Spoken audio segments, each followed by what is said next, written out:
স্বাগত দীপ্ত সংবাদে, সাথে আছে আমি কাজী আসিফুজ্জামান। দেশের 12 জেলায় ভারী বৃষ্টিপাত মঙ্গলবার পর্যন্ত অব্যাহত থাকতে পারে। এতে বন্যার আশঙ্কা দেখা দিয়েছে ওইসব এলাকায়। সারা দেশে বৃষ্টি ও উজান থেকে আসা পাহাড়ি ঢলে দেশের উত্তর, দক্ষিণ ও পূর্বাঞ্চলে বন্যার আশঙ্কা রয়েছে। সিলেট বিভাগের বিভিন্ন জেলায় ইতোমধ্যে অস্থায়ী বন্যা দেখা দিয়েছে। বৈশ্বিক আবহাওয়ার সবশেষ পূর্বাভাস অনুযায়ী দেশের দক্ষিণ পূর্বাঞ্চলে চলমান ভারী বৃষ্টিপাত 14 জুলাই পর্যন্ত থাকতে পারে। একই সঙ্গে বঙ্গোপসাগরে নতুন একটি মৌসুমি লঘুচাপ সৃষ্টির সম্ভাবনা রয়েছে। ফলে দক্ষিণ পূর্বাঞ্চলে আরও বেশি জলীয় বাষ্প প্রবেশ করতে পারে এবং 13 জুলাই বিভিন্ন অঞ্চলে, বিশেষ করে চট্টগ্রাম বিভাগ, সিলেট বিভাগ, পার্বত্য চট্টগ্রাম, কক্সবাজার এবং ভারতের ত্রিপুরা অঞ্চলে ভারী থেকে অতি ভারী বৃষ্টিপাত হতে পারে। এদিকে দেশের বিভিন্ন অঞ্চলে টানা বৃষ্টি ও উজানের ঢলের প্রভাবে আগামী 24 থেকে 48 ঘন্টায় কয়েকটি জেলায় স্বল্পমেয়াদী বন্যা পরিস্থিতির সৃষ্টি হতে পারে বলে সতর্ক করেছে বন্যা ও পূর্বাভাস ও সতর্কীকরণ কেন্দ্র। এছাড়া কয়েকটি জেলার বিদ্যমান বন্যা পরিস্থিতির উন্নতির সম্ভাবনাও রয়েছে।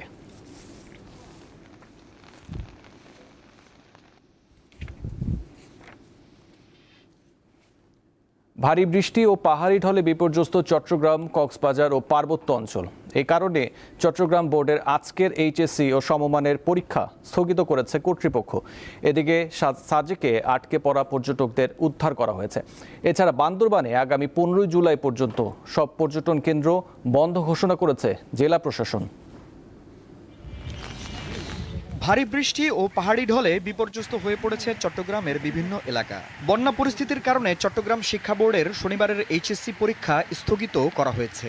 শুক্রবার দুপুরে চট্টগ্রাম শিক্ষা বোর্ড থেকে এক নোটিশে এ তথ্য জানানো হয়।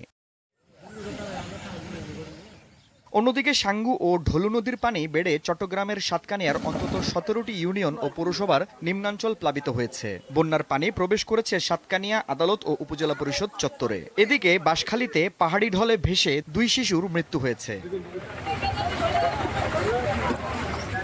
কক্সবাজারের চকরিয়ায় আশ্রয় কেন্দ্রে যাওয়ার পথে নৌকাডুবিতে এক কিশোরীর মৃত্যু হয়েছে।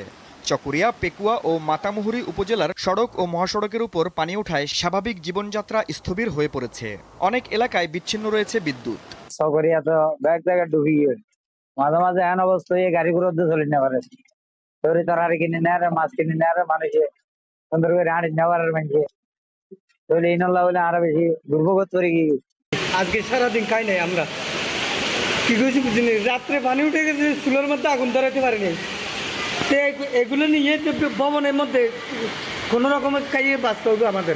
পানি উঠে বাতা খাই না, ভাইরে রাঁধি না, ভারি চোলা তোলা ভিজে গিয়ে গরু চল ফারগারা দিই ধান টান ভিজার গই, পানি বেশি, বাড়ের বেশি। এদিকে সাজেকে আটকে পড়া মোট 421 জন পর্যটককে উদ্ধার করা হয়েছে। সেনাবাহিনী ও পুলিশের নিরাপত্তায় বাঘাইহাট হয়ে খাগড়াছড়িতে নেওয়া হয় তাদের। শুক্রবার সকালে পর্যটকদের বহনকারী ছোট বড় মোট 101টি যানবাহন সাজেক থেকে খাগড়াছড়ির উদ্দেশ্যে যাত্রা করে। টানা বৃষ্টির কারণে সড়কে পানি উঠে যাওয়ায় সাজেকে আটকে পড়েছিলেন তারা। অন্যদিকে টানা বৃষ্টি ও পাহাড়ি ঢলে হবিগঞ্জের খোয়াই নদীর বাঁধ ভেঙে অন্তত 20টি গ্রামের মানুষ পানিবন্দী হয়ে পড়েছে। এতে ওই এলাকায় দেখা দিয়েছে তীব্র ভোগান্তি। আফরিদ হাসান, দীপ্ত বার্তা কক্ষ। ভারী বৃষ্টি ও পাহাড়ি ঢলে কক্সবাজারের বিভিন্ন নিচু এলাকা প্লাবিত হয়েছে। চকরিয়ার বেশিরভাগ সড়ক ডুবে যাওয়ায় বন্ধ রয়েছে যান চলাচল।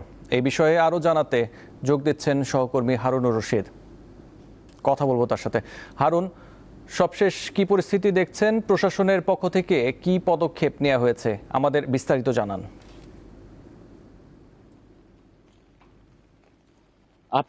আসিফ, আপনি জানেন যে আজকে 7 দিন ধরে টানা বর্ষণ হচ্ছে কক্সবাজার এলাকায় এবং এখানে টানা বর্ষণের কারণে পাহাড়ি ঢলের সৃষ্টি হয়েছে এবং পাহাড়ি ঢলের কারণে চকরিয়া, পেকুয়া উপজেলায় জলবদ্ধতা তৈরি হয়েছে, যে জলবদ্ধতা এখন বন্যায় রূপ নিয়েছে এবং এই বন্যার কারণে প্রায় 5 লক্ষ মানুষ পানিবন্দী হয়েছে। এই পানিবন্দী অবস্থায় গতকাল আমরা যেটা জানতে পেরেছি, সেখানকার লোকজন ঘরে বন্দী হয়ে আছে এবং হাঁটু পরিমাণ পানি, কারো ঘরে কোমর পরিমাণ পানিতে সয়লাভ হয়ে গেছে।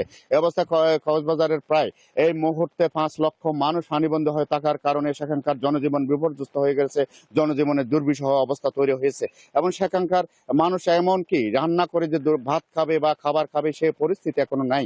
এমন প্রশাসনের পক্ষ থেকে বলা হলেও কি যে সব ত্রাণ বা শুকনো খাবার দেওয়া সেগুলো অত্যন্ত অপ্রতুল এবং পর্যাপ্ত নয় বলে সেখানকার ভুক্তভোগীরা জানিয়েছে। এবং সেখানকার যে রাস্তাঘাট যেসব ছিল কাঁচা রাস্তা সেগুলো ভেঙে গেছে এবং বেড়িবাঁধ ছিল ভেঙে গেছে। কাঁচা রাস্তাগুলোর পানির নিচে তলিয়ে যাওয়ার কারণে যোগাযোগ ব্যবস্থা একেবারে বিচ্ছিন্ন হয়ে গেছে। মানুষের এখন একমাত্র সম্বল নৌকা নিয়ে চলাচল করা, নৌকা নিয়ে যোগাযোগ যতটুকু সম্ভব গ্রামীণ মানুষেরা সেটা করে যাচ্ছে।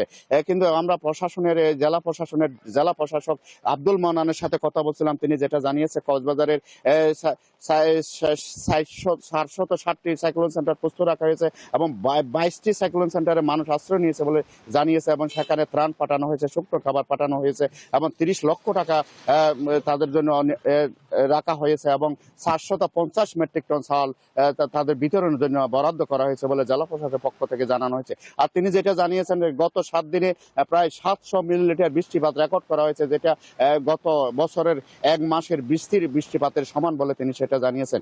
তিনি আরো জানিয়েছেন যে তাদের যে যারা দুর্গত এলাকা আছে তাদের কাছে ত্রাণ পৌঁছানো হচ্ছে, তাদেরকে উদ্ধারের জন্য কাজ করছে প্রশাসন এবং সেখানকার উপজেলা প্রশাসন কাজ করছে এবং তাদের যে রেড ক্রস কর্মীরা কাজ করছে বলে জেলা প্রশাসক আব্দুল মান্নান জানিয়েছে। আসিফ। জি, হারুন রশিদ, আপনাকে ধন্যবাদ। এবারে জানবো বান্দরবানের পরিস্থিতি। সেখান থেকে সরাসরি যোগ দিচ্ছেন সহকর্মী কমুই অং মারমা। কমুই, এই মুহূর্তে পরিস্থিতি কেমন দেখছেন? ভোগান্তি কি কিছুটা কমেছে? আর প্রশাসনের তৎপরতা কেমন দেখছেন আমাদের জানান। আসিফ, আপনি যেমনটি বলেছেন যে টানা কয়েকদিনের ভারী বর্ষণের কারণে বান্দরবানে সাঙ্গু ও মাতামুহুরী নদীর পানি বিপদসীমার উপর প্রবাহিত হচ্ছে বেশ কয়েকদিন ধরে। গতকাল থেমে থেমে বৃষ্টি থাকলেও, বৃষ্টি কমে গেলেও গতকাল রাতভর যে ভারী বর্ষণের ফলে সাঙ্গু এবং মাতামুহুরী নদীর পানি আবারও বৃদ্ধি পেয়েছে। এর ফলে যে নতুন নতুন নিম্নাঞ্চল প্লাবিত হয়েছে। এছাড়া পাহাড় ধসের ফলে বান্দরবান জেলা সদরের সাথে রুমা এবং থানচি সড়ক যোগাযোগ বন্ধ রয়েছে।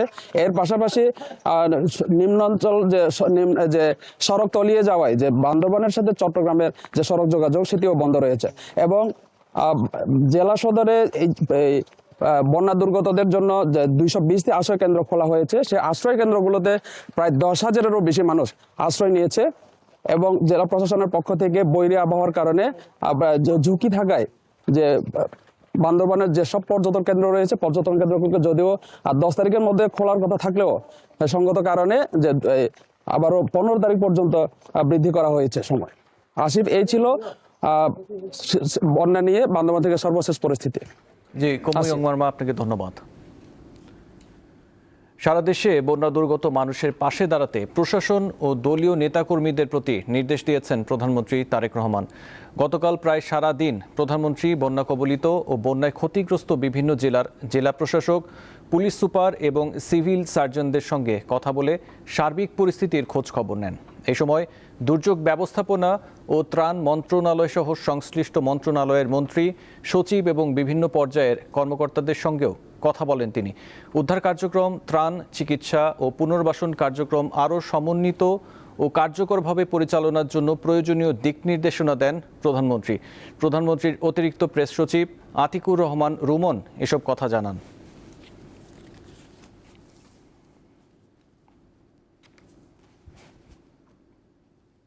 প্লাস্টিকের বোতল জমা দিলেই মিলছে গাছ। পাওয়া যাচ্ছে গাছের পরিচর্যায় উদ্ভিদ বিশেষজ্ঞদের পরামর্শ। রাজধানীতে শুরু হওয়া সপ্তাহব্যাপী পরিবেশ মেলায় দেখা যায় এসব উদ্যোগ। পরিবেশ রক্ষার দায়িত্ব শুধুমাত্র রাষ্ট্র কিংবা সরকারের নয়, বরং প্রতিটি নাগরিকের। আর সেই উদ্যোগ শুরু হতে পারে একটি প্লাস্টিকের বোতল রিসাইক্লিং কিংবা একটি গাছ লাগানোর মাধ্যমে। আর এমন ধারণা নিয়েই চলছে পরিবেশ মেলা। পরিবেশ অধিদপ্তরের উদ্যোগে রাজধানীর শেরেবাংলা নগরের পুরাতন বাণিজ্য মেলার মাঠে চলছে সপ্তাহব্যাপী পরিবেশ মেলা।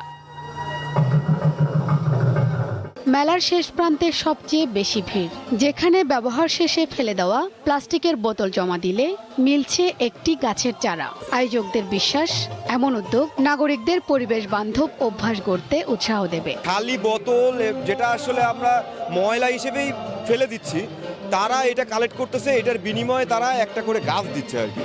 এটা আমার কাছে খুবই ইনোভেটিভ লাগছে। এই প্লাস্টিকটা যে কোনো জায়গায় পড়ে থাকলে এটা হচ্ছে মাটির সাথে মিশতেছে না, মাটির উর্বরতাকে কমাচ্ছে, সেই জায়গা থেকে এই প্লাস্টিকটা আমরা কালেক্ট করে রিসাইকেল করতে পারতেছি। গাছের সঠিক পরিচর্যায় মেলায় রয়েছে ট্রি ডক্টর কর্নার। সেখানে উদ্ভিদ বিশেষজ্ঞরা গাছের রোগ, পরিচর্যা ও রক্ষণাবেক্ষণ বিষয়ে দর্শনার্থীদের পরামর্শ দিচ্ছেন। ওনার কাছ থেকে জেনে নিলাম যে এখানে কি প্রয়োগ করলে বা কিভাবে আমি বিভিন্ন ধরনের ফলকে মানে খুব অল্প ম্যানেজমেন্টের মাধ্যমে আমি এটাকে গাছগুলোকে সুস্থ রাখতে পারবো। যারা গাছ যত্ন করছেন তারা নানান রকম চ্যালেঞ্জের মধ্য দিয়ে যান। গাছের অসুখ হয়, তার চিকিৎসা দরকার হয়, তো সেই ভাবনা থেকে কিন্তু আমরা গাছের ডাক্তারকে আসলে এখানে আমরা সংযুক্ত করেছি। পরিবেশ বিষয়ক বিভিন্ন সংগঠন, পরিবেশ বান্ধব প্রযুক্তি, বর্জ্য ব্যবস্থাপনা ও প্রকৃতি নিয়ে কাজ করা বিভিন্ন প্রতিষ্ঠান তাদের উদ্ভাবনী উদ্যোগ তুলে ধরছে মেলায়। যেসব বাসা বাড়িতে এখন বাধ্যতামূলক করা হয়েছে সিওয়েজ ট্রিটমেন্ট করার জন্য, অর্থাৎ পয় বর্জ্য, সেগুলোর জন্য এই মেশিনটি অত্যাধুনিক এবং অত্যন্ত পরিবেশের জন্য গুরুত্ব বহন করবে। একটা কুলিং সিস্টেম তৈরি করেছি যেটার মাধ্যমে বাসাটাকে কুল করা যাবে উইথাউট এসি। বিশ্ব পরিবেশ দিবস উপলক্ষে প্রতিদিন সকাল 10টা থেকে রাত 8টা পর্যন্ত চলা এই মেলায় ভিড় করছেন নানা বয়সী মানুষ। আর সাংস্কৃতিক আয়োজন হয়ে উঠছে পরিবেশ সচেতনতার অন্যতম মাধ্যম। গান ও বিভিন্ন কথামালার মধ্য দিয়ে তুলে ধরা হচ্ছে প্রকৃতি রক্ষার বার্তা। পরিবেশ রক্ষা যে একদিনের কোনো প্রতিশ্রুতির বিষয় নয়, বরং এটি মানুষের দৈনন্দিন অভ্যাসের বিষয়, সে বার্তাই ছড়িয়ে দেওয়া হচ্ছে এই পরিবেশ মেলায়। শিউলি শবনম, দীপ্ত সংবাদ, ঢাকা। এবার আন্তর্জাতিক প্রসঙ্গ। হরমুজ প্রণালীতে বাণিজ্যিক জাহাজে হামলা বন্ধের প্রতিশ্রুতি চায় যুক্তরাষ্ট্র। শনিবারের নির্ধারিত আলোচনায় ঘোষণা দেওয়ার আহ্বান জানিয়েছেন ওয়াশিংটন। মার্কিন গণমাধ্যমের দাবি, ইরান ব্যক্তিগতভাবে স্বীকার করেছে যে জাহাজে গুলি চালানোর ঘটনা ছিল ভুল, তবে এর দায় তারা একটি উগ্রপন্থী গোষ্ঠীর ওপর চাপিয়েছে। প্রেসিডেন্ট ডোনাল্ড ট্রাম্প জানিয়েছেন, হরমুজকে কেন্দ্র করে সাম্প্রতিক উত্তেজনা সত্ত্বেও উভয় পক্ষ আলোচনা চালিয়ে যেতে সম্মত হয়েছে।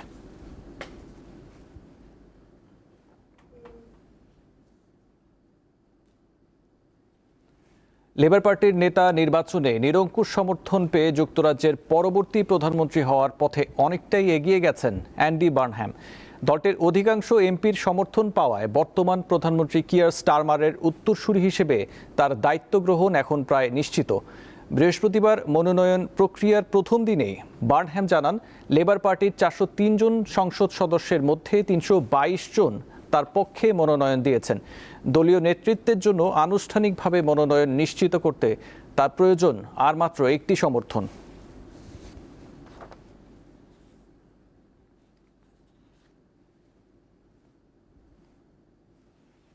এবারে খেলার খবর। প্রথম 2 ম্যাচ হেরে জিম্বাবুয়ের কাছে 3 ম্যাচের ওয়ানডে সিরিজের হার নিশ্চিত হয়েছে বাংলাদেশ দলের। এবার হোয়াইট ওয়াশের লজ্জা পোড়ানো পালা সফরকারীদের। প্রথম 2 ম্যাচের ব্যর্থতা ভুলে সিরিজের তৃতীয় ও শেষ ওয়ানডে আজ দুপুর 1:30টায় স্বাগতিকদের মুখোমুখি হবে মেহেদী হাসান মিরাজের দল। নিজেদের সবশেষ 4 ওয়ানডে সিরিজের সবগুলোই জয় পাওয়া ওয়ানডে সিরিজে স্পষ্টভাবে ফেভারিট ছিল বাংলাদেশ, কিন্তু জিম্বাবুয়ের বিপক্ষে সিরিজের প্রথম 2 ম্যাচেই হেরে যায় তারা। এই নিয়ে টানা দ্বিতীয়বার রোডেশিয়ার কাছে ওয়ানডে সিরিজ হারে তারা।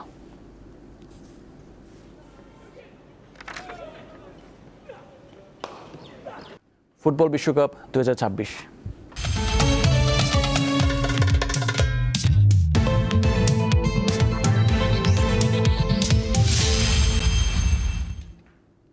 16 বছর পর ফুটবল বিশ্বকাপের সেমিফাইনালে উঠল স্পেন। আসরের দ্বিতীয় কোয়ার্টার ফাইনালে বেলজিয়ামকে 2-1 গোলে হারিয়েছে তারা। শেষ 4-এর টিকিট নিশ্চিত করতে দলের হয়ে স্কোরশিটে নাম লেখান ফাবিয়ান রুইজ ও মিকেল ম্যারিনো। মিনিট 20 বাকি থাকতে চোট পেয়ে মাঠ ছাড়েন থিবো কর্তোয়া। সুযোগ পেয়ে ভরসা প্রতীক হয়ে উঠতে পারলেন না সানা লমেন্স, বরং তার ভুলের সুযোগে মাঠে নেমেই নায়ক হয়ে উঠলেন মিকেল মেরিনো। এই সুপার সাবের শেষ গোলে বেলজিয়ামকে হারিয়ে বিশ্বকাপের সেমিফাইনালে পা রাখল স্পেন। লস অ্যাঞ্জেলেসের সোফি স্টেডিয়ামে ফাবিয়া রুইসের গোলে পিছিয়ে পড়ার পর প্রথমার্ধেই সমতা টানে শার্লে ডে কেটলার, আর শেষ দিকে ব্যবধান গড়ে দেন মেরিনো। 16 বছর পর আবারও বিশ্বকাপে শেষ চারে উঠে স্প্যানিশরা। 2010 সালে প্রথমবার বিশ্বকাপ জয়ের পরের আসরের গ্রুপ পর্ব থেকে বিদায় নিয়েছিল তারা, আর গত 2 আসরেই তাদের পথচলা শেষ হয় রাউন্ড অফ 16-এ। পুরো ম্যাচেই পজিশন ও আক্রমণে আধিপত্য দেখায় স্পেন। 65% বেশি সময় বল দখলে রেখে গোলের জন্য 17 শটে 8টি লক্ষ্যে ছিল, আর বেলজিয়াম 5 শট নিয়ে কেবল 2টি লক্ষ্যে রাখতে পারে। বেলজিয়ামের বিপক্ষে এই হাই ভোল্টেজ ম্যাচে স্পেনের শুরুর একাদশে সুযোগ পেয়ে ইতিহাস করেন ইয়ামাল এবং কুবারসি। পরিসংখ্যান অনুযায়ী বিশ্বকাপের কোয়ার্টার ফাইনাল বা তার পরবর্তী নকআউট পর্বের কোনো একাদশে 2 কিশোর যাদের বয়স 19 বছর বা তার চেয়েও কম এমন তরুণদের খেলানোর ঘটনা বিশ্বকাপে গেল 68 বছরের ইতিহাসে এই প্রথম। সব প্রতিযোগিতা মিলিয়ে টানা 36 ম্যাচে অপরাজিত থাকার আত্মবিশ্বাস সঙ্গী করে ফাইনালে ওঠার লড়াইয়ে আগামী 15 জুলাই ডালাসে ফ্রান্সের মুখোমুখি হবে স্প্যানিশরা। মোহাম্মদ হাসিব, দীপ্ত স্পোর্টস। এই ছিল এখনকার মতো। পরবর্তী সংবাদ 12টায় দেখার আমন্ত্রণ রইল। এছাড়াও তথ্য বিনোদনের খবর পেতে চোখ রাখুন দীপ্ত টিভি ডিজিটাল প্ল্যাটফর্মগুলোতে। ধন্যবাদ।